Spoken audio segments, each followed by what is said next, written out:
आज की इस वीडियो में हम डिस्कस कर रहे हैं क्लास 7 का chapter number 2 fractions and decimal exercise 2.2 का क्वेश्चन नंबर 2। जैसे कि क्वेश्चन नंबर 1 हम पिछले वीडियो में डिस्कस कर चुके हैं। क्वेश्चन नंबर 2 देखते हैं। क्वेश्चन नंबर 2 में हमारे पास है multiply and reduce to lowest form if possible. तो हमें क्या करना है, पहले मल्टीप्लाई करना है एंड उसको रिड्यूस करना है लोएस्ट फॉर्म में अगर पॉसिबल है तो देखते हैं। सबसे पहले हमारे पास क्वेश्चन नंबर 1 में हमारे पास है 2/3 इंटू 2/3। तो इसमें हमें एक जो है सिंपल फ्रैक्शन गिवन है और दूसरा जो फ्रैक्शन है वो हमारे पास मिक्स फ्रैक्शन है। मल्टीप्लाई करने से पहले हमें क्या करना पड़ेगा, मिक्स फ्रैक्शन को पहले इम्प्रॉपर फ्रैक्शन में चेंज करना पड़ेगा।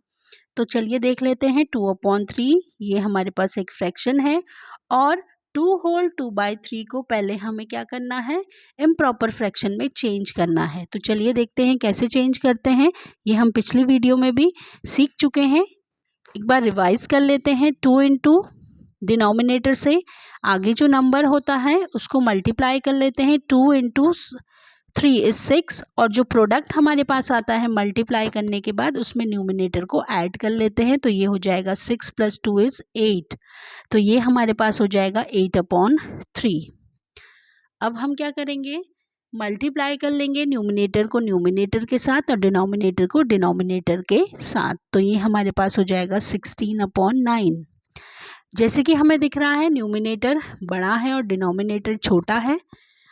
न्यूमिनेटर बड़ा है डिनोमिनेटर से, तो ये हमारे पास एक इम्प्रॉपर फ्रैक्शन है। इसे हम मिक्स फ्रैक्शन में चेंज कर सकते हैं। तो 9 से हम डिवाइड कर लेंगे 16 को, ये कुछ इस तरीके से हमारे पास आ जाएगा।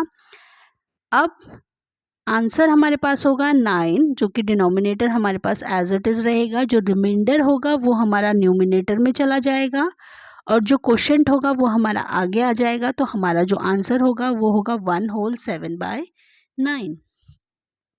सेकेंड पार्ट देखते हैं। सेकेंड पार्ट में हमारे पास है 2/7 मल्टीप्लाइड बाई 7/9।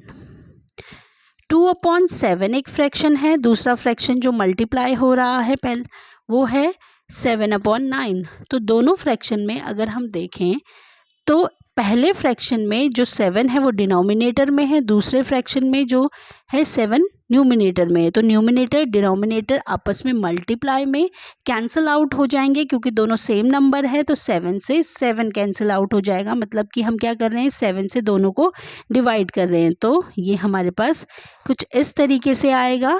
7 × 1 is 7, 7 × 1 is 7। तो ये हमारे पास न्यूमिनेटर में रहेगा 2 × 1 इज़ 2 और 1 × 9 इज़ 9। अब इसमें जो है न्यूमिनेटर जो है डिनोमिनेटर से छोटा है, तो ये एक प्रॉपर फ्रैक्शन है। इसको हम मिक्स फ्रैक्शन में चेंज नहीं कर सकते हैं। जो फ्रैक्शन मिक्स फ्रैक्शन में चेंज होते हैं वो होते हैं इम्प्रॉपर फ्रैक्शन। उसमें क्या होता है, न्यूमिनेटर बड़ा होता है डिनोमिनेटर से। थर्ड पार्ट में हम देखते हैं 3/8 मल्टीप्लाइड बाय 6/4। अब हमारे पास दो फ्रैक्शन है, एक है 3/8, दूसरा फ्रैक्शन हमारे पास है 6/4। पहले फ्रैक्शन में डिनोमिनेटर में इवन नंबर है और दूसरे फ्रैक्शन में न्यूमिनेटर डिनोमिनेटर दोनों में ही इवन नंबर है। तो हम इनको रिड्यूस कर सकते हैं, या तो दूसरे फ्रैक्शन को आपस में ही रिड्यूस कर लें। तो हम क्या कर लेते हैं, दूसरे फ्रैक्शन को आपस में रिड्यूस कर लेते हैं, न्यूमिनेटर डिनोमिनेटर को। तो 2 से रिड्यूस कर लेंगे, 2 × 3 इज 6 एंड 2 × 2 इज 4। तो ये हमारे पास अब जो रिमेनिंग है वो है 3 × 3, ये हो जाएगा 9 और 8 × 2 इज 16, जो कि एक प्रॉपर फ्रैक्शन है। तो हमारा जो आंसर होगा वो होगा 9/16।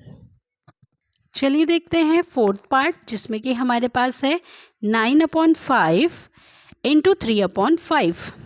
तो इसमें हमारे पास दोनों फ्रैक्शन में है 9/5 और दूसरे फ्रैक्शन में 3/5। तो कुछ भी कैंसिल आउट नहीं हो रहा है, तो मल्टीप्लाई कर लेते हैं न्यूमिनेटर को न्यूमिनेटर के साथ। 9/5 को मल्टीप्लाई कर लेंगे 3/5 से। तो 9 multiplied by 3 is 27 and 5 multiplied by 5 is 25।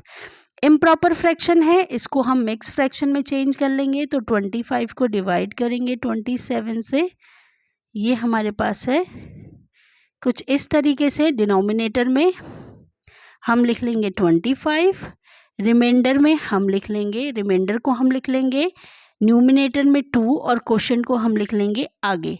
तो हमारा जो आंसर होगा वो होगा 1 होल 2/25। देन फिफ्थ पार्ट में जो हमारे पास फ्रैक्शन है वो है 1/3 एंड 15/8। चलिए देखते हैं 1/3 को एंड 15/8 को आपस में मल्टीप्लाई करके। तो जैसे कि हमें दिख रहा है 3 एंड 15 जो है डिविजिबल है 3 से, तो हम इसको डिवाइड कर लेंगे। 3 × 1 इज़ 3, 3 × 5 इज़ 15। तो हमारे पास न्यूमिनेटर में रिमेनिंग है 1 × 5 जो हो जाएगा 5, और डिनोमिनेटर में रिमेनिंग है 1 × 8, ये हो जाएगा 8। ये एक प्रॉपर फ्रैक्शन है, तो इसका जो आंसर होगा वो होगा 5/8। 6 पार्ट में हम देख लेते हैं 11/2 मल्टीप्लाइड बाय 3/10। दोनों ही फ्रैक्शन में 11/2 एंड 3/10 में कुछ भी कैंसिल आउट नहीं, कुछ भी रिड्यूस नहीं हो रहा है। तो अब हम क्या करेंगे, मल्टीप्लाई कर लेंगे न्यूमिनेटर को न्यूमिनेटर के साथ। तो 11 × 3 इज़ 33 एंड 2 × 10 इज़ 20। अब हम क्या करेंगे, इम्प्रॉपर फ्रैक्शन है तो 20 से डिवाइड कर लेते हैं 33 को। तो ये हमारे पास कुछ इस तरीके से आएगा। आंसर जो होगा डिनोमिनेटर में 20, रिमाइंडर जो है न्यूमिनेटर में चला जाएगा, और जो क्वोशंट आया हमारे पास 1 वो आगे आ जाएगा। तो हमारा जो आंसर होगा वो होगा 1 होल 13/20। चलिए देखते हैं 7 पार्ट जो कि लास्ट पार्ट है क्वेश्चन नंबर 2 का। ये हमारे पास है 4/5 एक फ्रैक्शन, और दूसरा फ्रैक्शन हमारे पास है 12/7। दोनों फ्रैक्शन में कुछ भी हमारे पास कट आपस में रिड्यूस नहीं हो रहा है, तो इसको हम मल्टीप्लाई कर लेते हैं। ये हो जाएगा 4 × 12 इज़ 48 और 5 × 7 इज़ 35, जो कि एक इम्प्रॉपर फ्रैक्शन है। तो हम इसको मिक्स फ्रैक्शन में चेंज कर सकते हैं। 35 को डिवाइड करेंगे 48 से, तो ये कुछ इस तरीके से हमारे पास आ जाएगा। 13 जो है रिमाइंडर, 1 क्वोशंट, और डिनोमिनेटर में एज इट इज़ रहेगा 35। तो जो हमारे पास रिमाइंडर है वो 13 न्यूमिनेटर में आ जाएगा, और क्वोशंट 1 हमारे पास आगे आ जाएगा। तो हमारा जो आंसर होगा वो होगा 1 होल 13/35। आज की इस वीडियो में इतना ही। नेक्स्ट वीडियो में हम डिस्कस करेंगे क्वेश्चन नंबर 3 को। Thanks for watching.